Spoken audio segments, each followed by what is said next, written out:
Hello everyone, welcome to learning point. আজকে আমরা জানবো সাত কলেজের সম্পর্কে বিস্তারিত। সাত কলেজ অর্থাৎ প্রস্তাবিত ঢাকা কেন্দ্রীয় বিশ্ববিদ্যালয় সম্পর্কে, যেটি সম্পর্কে গতকাল একটি অন্তর্বর্তীকালীন প্রশাসক নিয়োগ করা হয়েছে। অন্তর্বর্তীকালীন প্রশাসকের প্রধান হচ্ছেন ঢাকা কলেজের অধ্যক্ষ। সাত কলেজের মানবন্টন পূর্বের যেমন ছিল সেটি সম্পর্কে আজকে আলোচনা করব।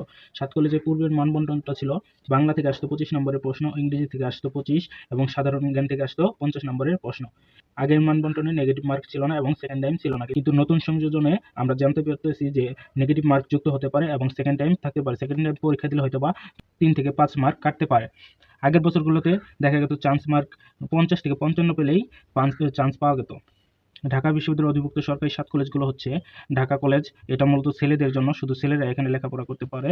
দ্বিতীয় হচ্ছে তিতুমির কলেজ, এটা ছেলে মেয়ে উভয়, এবং এডেন মহিলা কলেজ, এটা হচ্ছে শুধু মেয়েদের জন্য। বাংলা, এটা ছেলে মেয়ে উভয়। কবি নজরুল ছেলে মেয়ে উভয়। সোহরাওয়ার্দী কলেজ, এটাও ছেলে মেয়ে উভয়, এবং বদরুন্নেসা মহিলা কলেজ, এটা শুধু মেয়েদের জন্য। কিন্তু নতুন যে প্রস্তাবিত ঢাকা কেন্দ্রীয় বিশ্ববিদ্যালয়, সেটিতে আমরা জানতে পারতেছি যে ঢাকা কলেজ, ইডেন মহিলা কলেজ এবং বদরুন্নেসা কলেজ মিলে বিজ্ঞান অনুষদ হতে পারে, এবং তিতুমির কলেজ হতে পারে হচ্ছে বাণিজ্য অনুষদ, এবং বাংলা কলেজ ও কবি নজরুল কলেজ হতে পারে মানবিক অনুষদ।